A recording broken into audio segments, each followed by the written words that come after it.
a nossa estrutura que nos cerca, nós vamos deixando de lado esse Jesus que só opinamos por ele no abracadabra. Para muitas pessoas, Jesus tem sido aquela farmácia que fica lá na cozinha, aquela caixa branca com uma cruz vermelha em cima, onde lá tem dipirona. Alguém aqui acorda de manhã para tomar dipirona se não tiver com dor de cabeça? Que comunhão é essa? Que vida é essa que nós só vamos procurar quando necessitamos? Ele se transformou apenas em um hóspede de passagem, né? É uma pedra de toque, é um mantra, é uma chave que você só pega quando vai ligar o carro ou abrir a porta de casa. Quando é que você pega a chave? Quando você quer abrir algo. Napoleão Hill, místicos, criou as suas técnicas e teses dentro da palavra de Deus, usado pelos coaches da vida.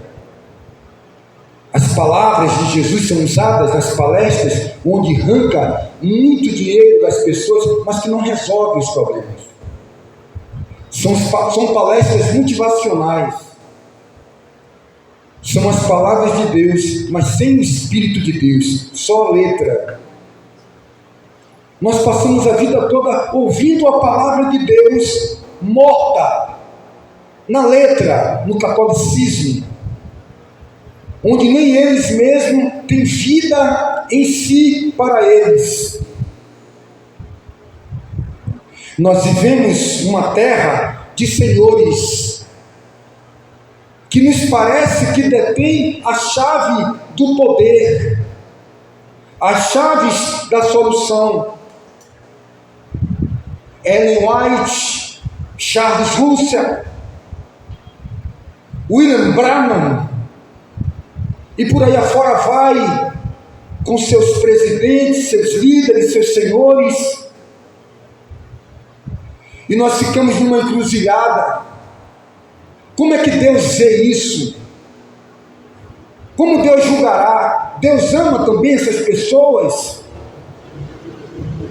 Quando eu vejo nas praças, debaixo do sol quente, pagando um banco de horas, de porta em porta, cegos e enganados, eu me pergunto, será que eu também não estou cego, enganado por uma suposta teologia, por uma suposta interpretividade? Como Deus vê tudo isso? Como a misericórdia de Deus se sintoniza em um mundo de salada de frutas, onde na primeira esquina da rede social tem um vídeo que, quando não é um psicanalista, é um psicólogo, é alguém, é um doutor, é um pastor, é alguém que se nomenclatura, cada um com uma interpretação. E como é que eu posso correr fora de tudo isso? Eu quero te dizer algo que fará você flutuar, algo que fará você andar acima de toda mediocridade, bagunça, balbúrdia e burburinho, não só religioso, político e humano. Algo latente que fará toda a diferença, algo intrínseco dentro da alma humana: o amor à verdade.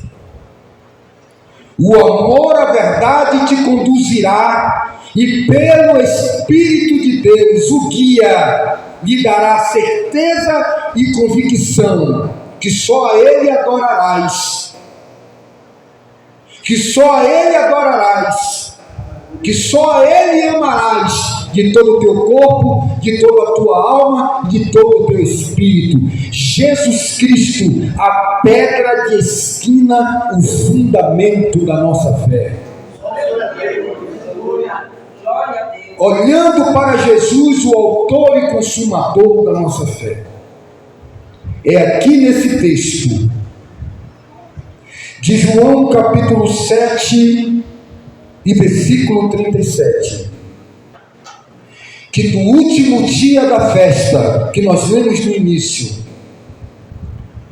Jesus se levanta e fala em alta voz. Primeiro eu quero falar de algumas características contemporâneas de sua época.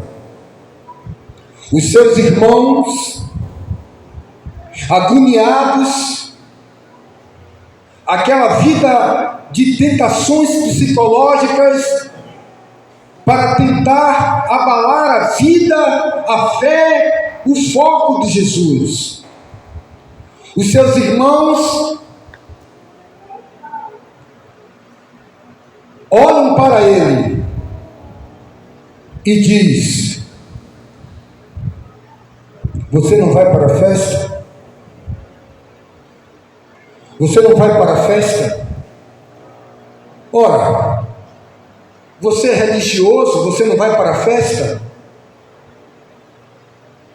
E Jesus olha para eles e diz: o tempo de vocês sempre estão presentes.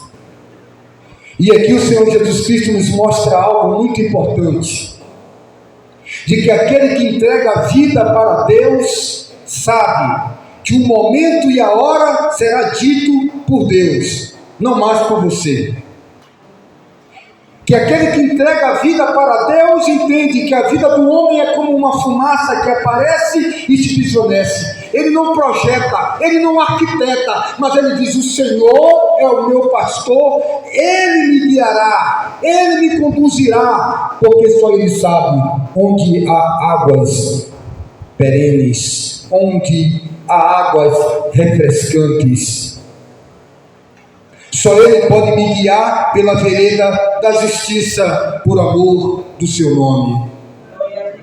E debaixo de suas asas eu estou seguro, eu estou protegido. E Jesus aguarda o dispositivo da testificação do Espírito Santo, que diz: é agora a hora, e ele vai. Jerusalém está efervescente. Jerusalém está com milhões de pessoas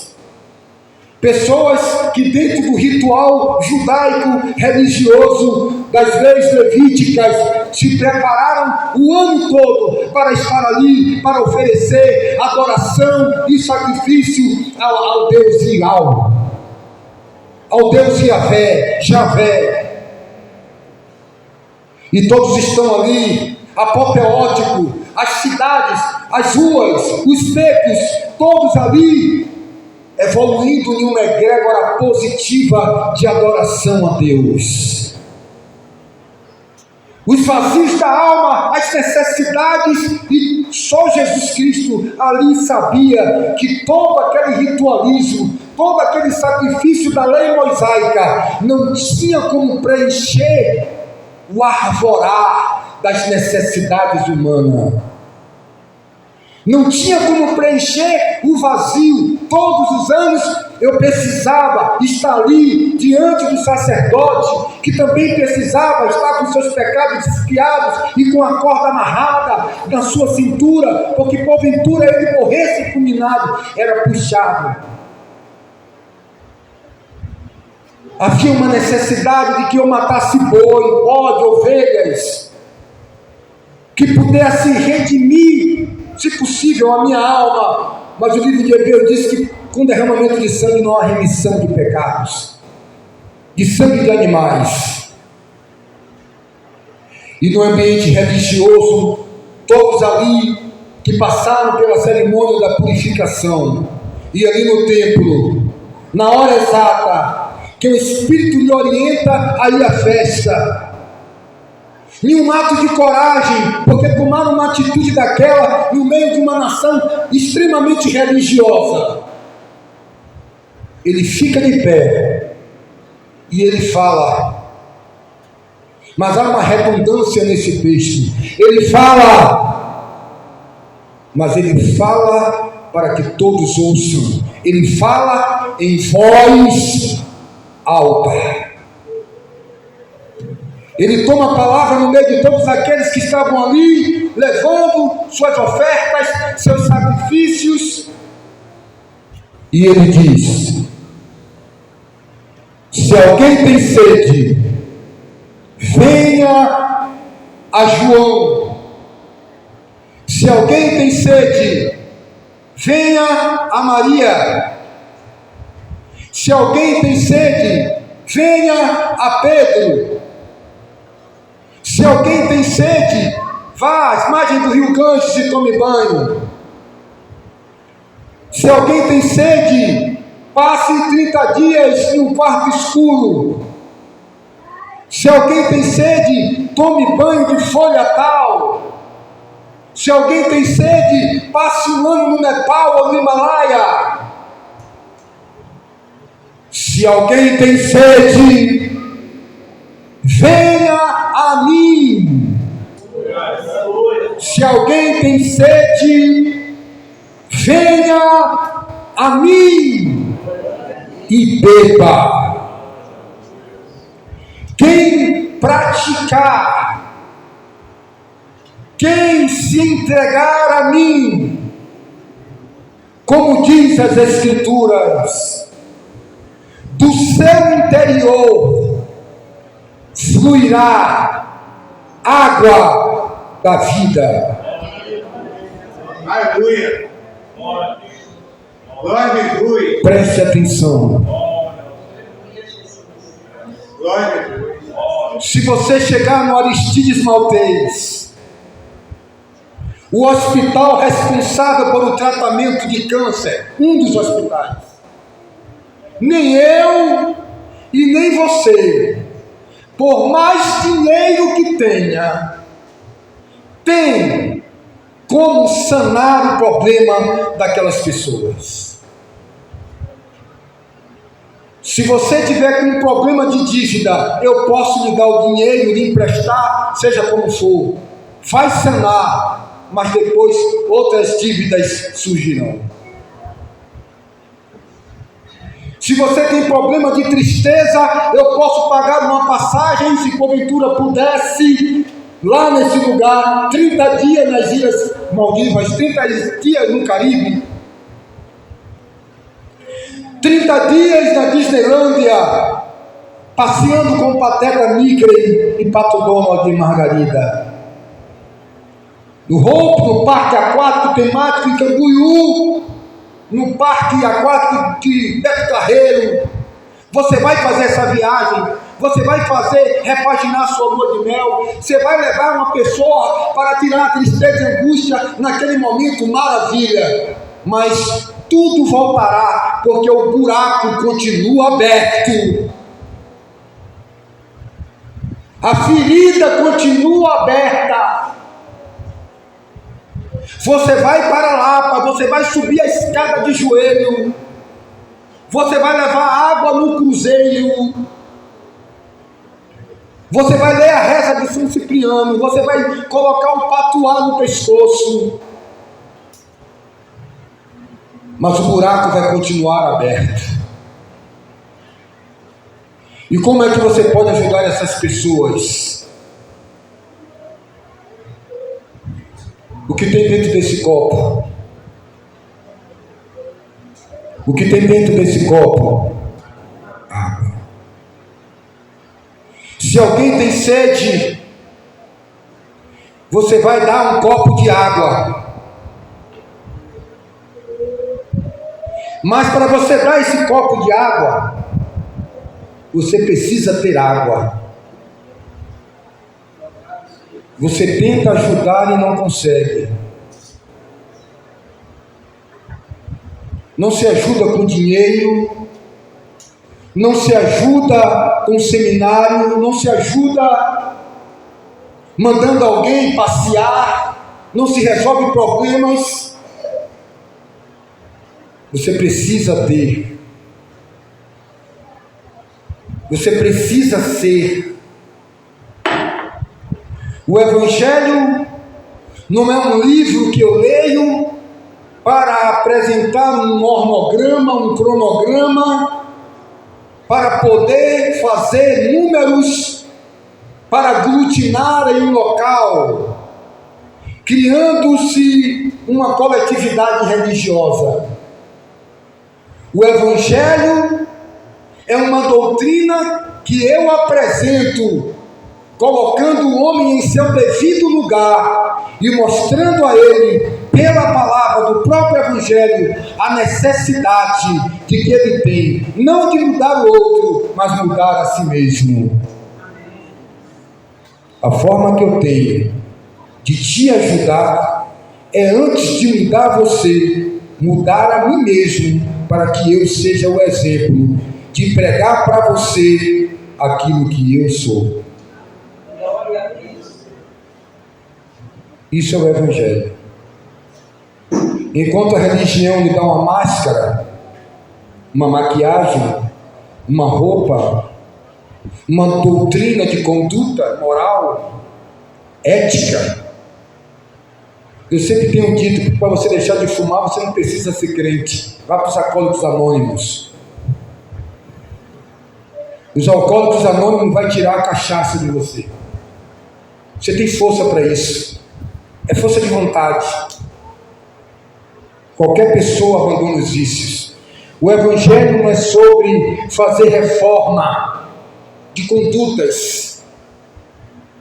O Evangelho é sobre o seu pecado e sobre a remissão que é Jesus Cristo. O Evangelho é sobre que o salário do pecado é a morte, mas o dom gratuito é Jesus. É uma conscientização, é um apelo à sua razão, de que depois da morte segue-se o juízo final. E de que como escaparemos nós se negligenciarmos uma tão grande salvação? Então Jesus se prontifica e diz: quem tem sede, quem tem necessidade, venha a mim e beba. Dos vossos rios, dos vossos corações, lá dentro do seu coração vai fluir água. E quando as pessoas chegarem perto de você, vai dizer: tem algo diferente. Contém água agora.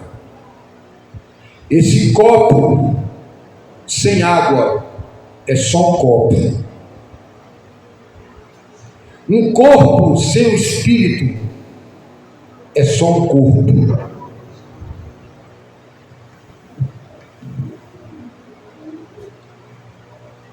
Isso ele disse a respeito do Espírito, que os que nele crescem haviam de receber o Espírito que até aquele momento não tinha sido dado, porque Jesus ainda não havia cumprido totalmente a palavra, não tinha sido glorificado.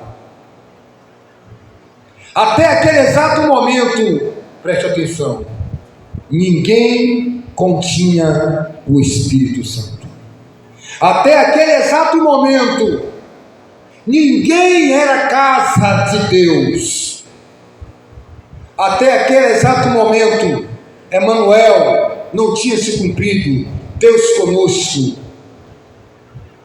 Mas ele estava apontando que a partir dele, Jesus, você, praticando a palavra, receberá a água, que é o Espírito de Deus. E tendo água, pode levar água. Quando eu te disse que a preocupação de Deus é com você, é porque Ele sabe que você é um potencial e que tem muita gente que te cerca e que você pode ser um instrumento de Deus para levar água. Essa será a sua maior missão. Enquanto muitos buscam a Cristo para solucionar, elucidar os seus problemas financeiros. Muitos vêm buscar a Cristo porque necessita de uma cura por uma doença que a medicina não tem solução. Muitos vão buscar a Cristo para resolver um problema sentimental e Cristo vai ao encontro dela e Cristo vai ao seu encontro. Eu encerro essa palavra nessa manhã. Mas o Espírito de Deus me leva à incisão para aquele grande dia que Jesus ia passando e alguém brada: Jesus! Jesus! O Senhor pode resolver o meu problema. O Senhor pode me curar. Jesus disse, olhando para aquele homem, ele estava numa padiola, em uma esteira. Ainda não existia cadeira de rodas naquela época. É uma invenção do século XVIII. E ele, numa esteira de taboa, uma esteira com o olhar de um mendigo, sem autoestima, pobre, morto espiritualmente. Jesus, quando olha para ele, não vê em primeiro plano a sua necessidade humana, física. Vê por trás de todas as suas mazelas, de todas as suas desgraças, a alma de um pecador, de alguém que necessita de uma cura muito mais além que física. Uma necessidade eterna, plena, uma chaga aberta, um buraco que os rituais da religião, que a lei não podia sanar. E Jesus disse para ele, em outras palavras, o seu problema não é você ser paralítico. O seu problema não é resolver a sua vida conjugal. Eu resolvo, você compra um carro, vai para a balada, e vai para a seresta, e vai continuar vivendo a vida de um pecador, e vivendo feliz em casamento.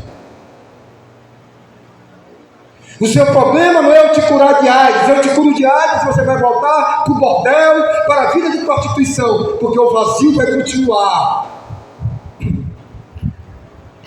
O problema não é livrar você do alto. A necessidade, o vazio, a sede que a Coca-Cola do mundo, com seus artifícios, com suas festas, não pode matar. Vai continuar. Anote no seu coração. Jesus não veio para ser o Urim-Tumim, para ser o pó de Pemba, para ser a lâmpada de Aladim, para ser a bola de cristal, para ser o overnight, para ser a bolsa de valores. Jesus não veio para preencher os seus espaços físicos, suprir as suas necessidades humanas. Ele morreu na desprezível cruz para salvar e salvar de uma vez por todas. Ele veio para apagar os nossos pecados. Ainda que os nossos pecados sejam vermelhos como carmesim, se tornarão brancos como a neve. Ele veio para conceder perdão. Ele olha para o paralítico que pede cura e diz: primeiro, perdoados são os teus pecados. Ele não pediu perdão. Em nenhum momento ele pediu perdão para o pecado. Mas olhe para o seu irmão do lado e diga, olhando no olho dele: Jesus não é paliativo.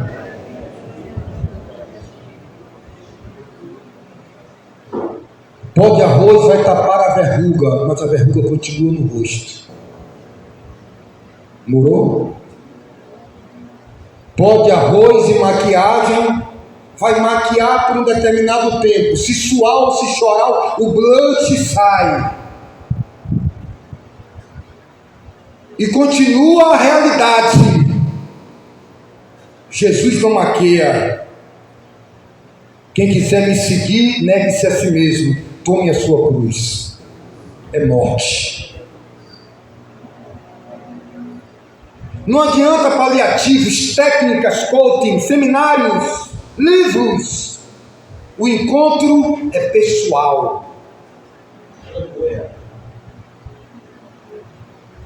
O apóstolo Paulo, pelo Espírito Santo, olha para Timóteo e diz: salva-te a ti mesmo, para depois salvar os que te ouvem.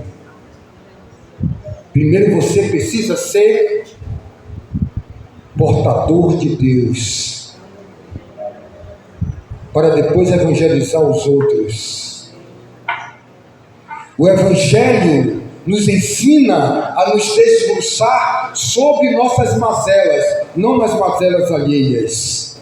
É por isso que existe todo site de fofoca aí, tentando provar que o outro é um diabo maior do que nós. E Jesus olha para aquele paralítico e diz: perdoado são os teus pecados.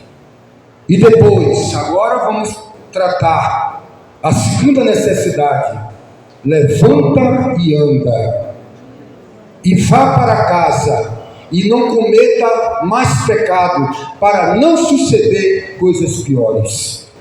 Qual é o problema da humanidade? Qual é o problema das desigualdades? Qual é o problema do suicídio? Qual os problemas do aumento da violência? O pecado lá em Adão. O primeiro Adão trouxe o pecado, trouxe a morte, mas Jesus traz a real e verdadeira solução. Conhecereis a verdade e a verdade vos libertará. Eu sou o caminho, a verdade e a vida. Ninguém vai ao Pai a não ser por mim. Se coloque de pé. Nessa manhã eu quero orar pela sua vida. Eu quero orar pela sua vida nesta manhã. Mas a pergunta que eu quero lhe fazer é se você quer nesta manhã o levanta e anda de Jesus primeiro, ou você quer primeiro perdoados são os teus pecados. Você quer apenas a solução dos problemas e continuar sendo essa velha criatura, essa velha pessoa ranzinza? Ou você quer que Jesus Cristo tire as cataratas dos teus olhos, tire a cegueira espiritual para que você veja a sua nudez?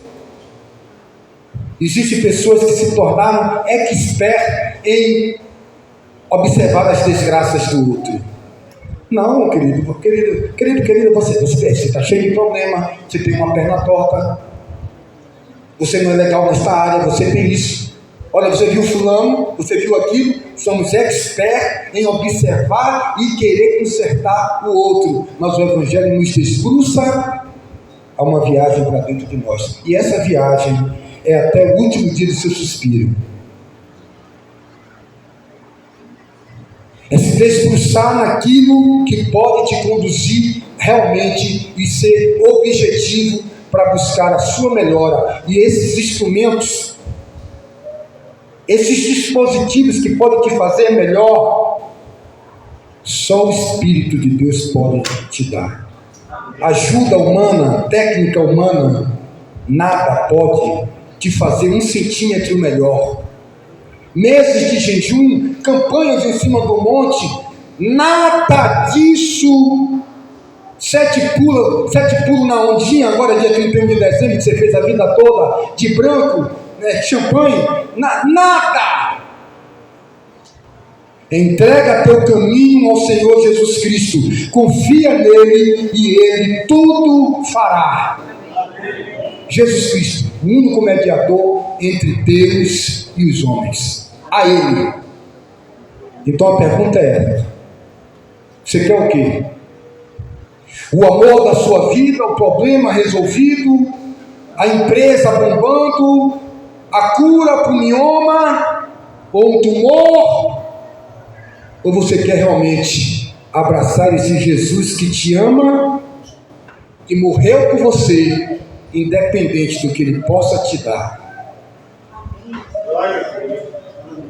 Eu quero orar pela sua vida, Senhor Deus Todo-Poderoso. Quero te agradecer por esta reunião, por esse culto.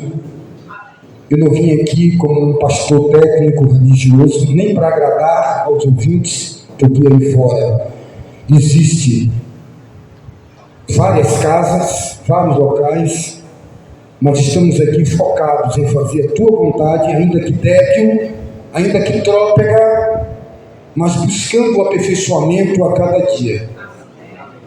Sem brilhos humanos, sem holofotes e sem fogos artificiais. O Cristo simples que perdoa pecado, que escreve o nome no livro da vida. E nesse momento, Senhor, quero agradecer pelos hinos, louvores e a tua palavra. Toca nos corações, nos leve em paz para nossos lares, que nós possamos no cotidiano, como foi o estudo de quinta-feira, nos estimularmos ao amor e às práticas das boas obras. E é isso que se resume a vida em Cristo e a nova vida.